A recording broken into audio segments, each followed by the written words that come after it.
श्री आप बैठ जाइए, अपना साल लीजिए। श्री ओम प्रकाश राजे निंबालकर जी। धन्यवाद सभापती महोदय। माननीय अर्थमंत्र्यांनी जी श्वेतपत्रिकेवर या ठिकाणी सभागृहात सादर केली त्या चर्चेमध्ये भाग घेण्यासाठी मी या ठिकाणी उभा आहे।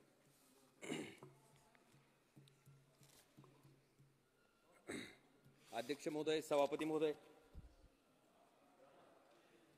आजच माहिती मिळाली की डॉक्टर एम.एस. स्वामीनाथनजींना भारतरत्न पुरस्काराने त्या ठिकाणी सन्मानित केलं गेलं। सन्मानित केलं त्याच्याबद्दल आनंद आहे। पण सभापती महोदय, ह्या स्वामीनाथन आयोगानं ज्याचे स्वामीनाथन अध्यक्ष होते यांनी शेतकऱ्यांच्या संदर्भात काही शिफारशी केल्या होत्या, त्या अद्यापर्यंत ह्या सरकारनं लागू का केल्या नाहीत? मला वाटतं हा सुद्धा प्रश्न सरकारनं कुठेतरी स्वतःकडे विचारणं गरजेचं आहे। अध्यक्ष महोदय, मी या केंद्र सरकारच्या धोरणामुळे शेतकरी कसा देशोधडीला लागलाय हे काही उदाहरणावरून मी आपल्या माध्यमातून सरकारच्या लक्षात आणून देऊ इच्छितो। सभापती महोदय, 7 डिसेंबर 2023 ला कांद्याच्या निर्यात बंदीचा निर्णय त्या ठिकाणी केंद्र सरकारने घेतला। या कांदा उत्पादक शेतकऱ्यांना ज्यावेळेस याचा कांदा पिकवला आणि भाव नाही म्हणून त्याला उकंड्यावर फेकून द्यायची पाळी आली, त्यावेळेस केंद्र सरकारने विचारलं नाही की बाबा ह्याच्यासाठी किती खर्च आला, किती मेहनत घ्यावी लागली, किती रक्ताचं पाणी आणि हाडाची काढं करावं लागली। पण अध्यक्ष महोदय, ह्याच कांद्याला जेव्हा 50 रुपये 60 रुपयाच्या घरात दर येत होता, ताबडतोब केंद्र सरकारनं त्या ठिकाणी ह्या निर्यात बंदीचा निर्णय घेतला आणि त्या ठिकाणी कांद्याचा दर कोसळल्यामुळे कांदा उत्पादक शेतकरी अडचणीत आला। अध्यक्ष महोदय, हीच शेतकऱ्याचं उत्पन्न दुप्पट करायची नीती का केंद्र सरकारची? मी म्हणतो शेतकऱ्याचं उत्पन्न तर दुप्पट झालं नाही, पण उत्पादन खर्च मात्र दुप्पट झालाय। जे डीएपीचं पोतं 485 रुपयाला मिळायचं खताचं, ते 1350 रुपयाला झालं। जे कीटकनाशक 300 रुपये लिटर होतं ते 700 रुपये लिटर झालं। जे राऊंड अप तणनाशक त्या ठिकाणी 250 रुपये लिटरने मिळायचं ते 750 रुपये लिटर झालं। पूर्वी 1 एकर नांगरण जर करायचे असेल तर शेतकऱ्याला 600 रुपये दर होता नांगरणाचा, तो 2000 रुपये त्या ठिकाणी झाला।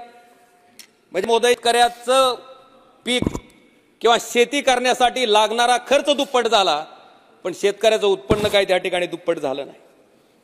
सभापती महोदय, सोयाबीन शेतकऱ्याच्या उत्पादक शेतकऱ्याची सुद्धा तीच परिस्थिती आहे। या सोयाबीनचा भाव 11,000 रुपये क्विंटल होता। केंद्र सरकारनं पाम तेलावरचं आयात शुल्क कपात केलं। बर, पाम तेलावरचं आयात शुल्क कपात केलेलं एक वेळ समजू शकतो की गोरगरीब लोकांना पाम तेल स्वस्त मिळावं ही भूमिका असेल, पण सभापती महोदय, सोयाबीन आयात केल्यामुळं 11,000 रुपये क्विंटल ज्या सोयाबीनचा भाव होता तो 4,000 क्विंटल पर्यंत खाली आला। सभापती महोदय, 11,000चा भाव 4,000 आला असेल तर एका क्विंटल मागे एका शेतकऱ्याचं 6,000 रुपये नुकसान झालं। 5 एकरचा जरी शेतकरी धरला आणि 5 क्विंटल जरी एकरी उत्पादन पकडलं तर 5 25 आणि 25 क्विंटलला जर 6,000 रुपयाचा फटका त्या ठिकाणी शेतकऱ्याला बसत असेल तर किती लाख रुपयाचं शेतकऱ्याचं नुकसान झालं? 2-2 लाख रुपये, 2.5 लाख रुपये शेतकऱ्याचं नुकसान त्या ठिकाणी पडलेल्या भावामुळे झालं आणि त्या शेतकऱ्याला मात्र आपण वर्षाला 6,000 रुपये देऊन त्याचा सन्मान करतो।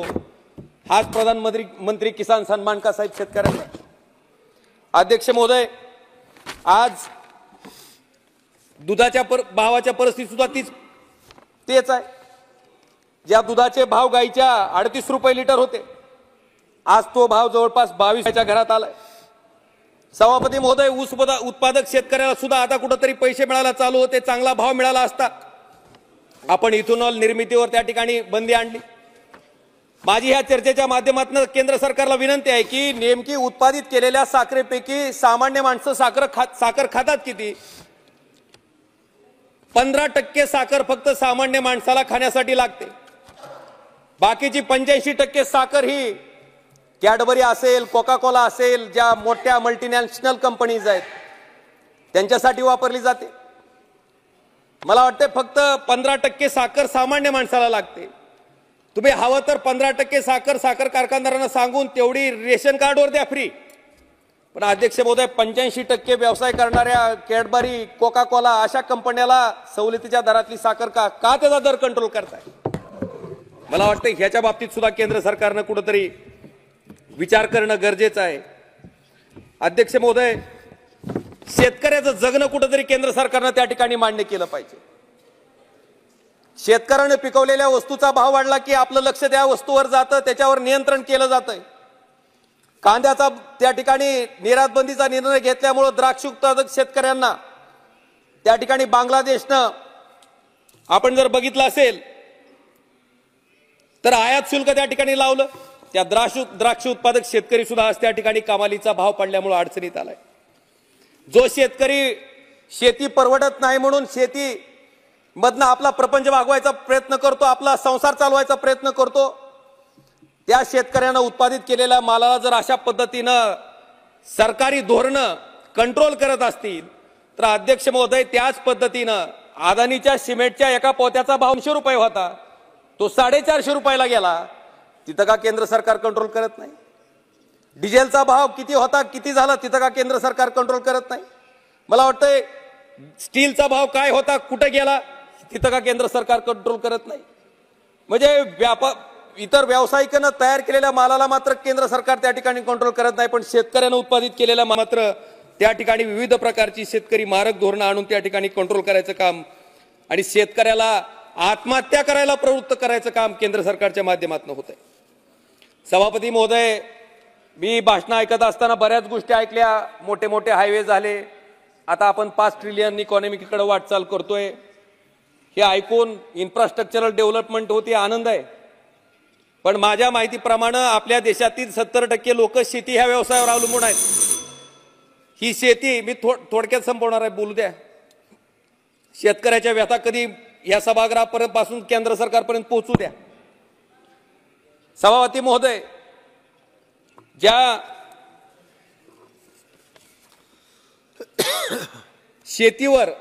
शेती पिकली, शेतीच्या मालाला जर भाव असला तर व्यापार पेठेत जर बघितलं आपण तर डॉक्टरचा दवाखाना असू द्या, सोनाराचं दुकान असू द्या, सगळ्या गोष्टी त्या ठिकाणी जोरात चालू असतात. पण शेतकऱ्याच्या पिकवलेल्या वस्तूला जर भाव नसेल, दुष्काळ असेल तर सगळे व्यवसाय त्या ठिकाणी माशा मारत बसलेले असतात. सभापती महोदय, आपल्या माध्यमातून केंद्र सरकार मला एकच विनंती करायची आहे की हे इन्फ्रास्ट्रक्चर डेव्हलपमेंट आपण जसं करताय त्याच पद्धतीनं नदी जोड प्रकल्प सुद्धा केंद्र सरकारनं महत्वाकांक्षी प्रकल्प म्हणून हाती घेतली पाहिजे. आज आपण बिहार सारखं राज्य आहे, आसाम सारखं राज्य आहे, ज्या राज्यामध्ये मोठ्या प्रमाणात महापूर येतंय, शेतीचं प्रचंड प्रमाणात नुकसान होत आहे. आणि दुसरीकडे राजस्थान सारखं राज्य आहे, महाराष्ट्रात सुद्धा काही भाग आहे जिथं दुष्काळी परिस्थितीमुळे शेती परवडत नाही म्हणून शेतकऱ्याला आत्महत्या करायची वेळ येते. मला वाटतं अशा दुष्काळी भागाकडे ते पाणी वळवण्याचं काम केंद्र सरकारनं त्या ठिकाणी केलं पाहिजे. सभापती महोदय, माझी विनंती आहे की मोठे हायवे आपण टोल मिळते म्हणून करताय, पण अशा नदीजोड प्रकल्पासारखा महत्वाकांक्षी प्रकल्प केंद्र सरकारनं हाती घेऊन शेतकऱ्याच्या बाबतीत यथोचित असा निर्णय त्या ठिकाणी घ्यावा, ही विनंती मी या चर्चेच्या माध्यमातून करतोय.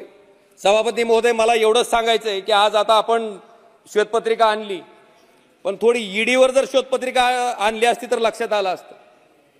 किमान काही नमुना म्हणून एखाद्या भाजपवाल्यावर, एकात्र भाजपवाल्यावर कारवाई करा की ईडीची, दाखवायला तरी निसती बाहेर जगाला, लोकाला की बाबा आमच्या सुद्धा लोकांचं चुकलं तर आम्ही त्यांना सोडत नाहीत.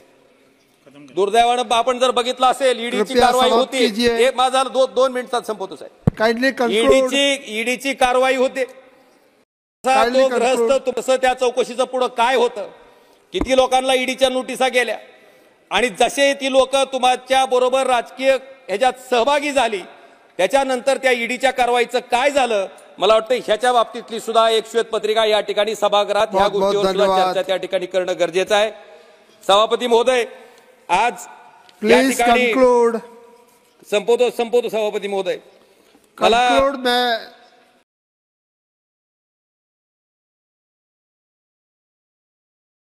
सर्व प्रकारचे अपडेट मिळवण्यासाठी MD लाईव्ह मराठी चॅनलला सबस्क्राईब करा.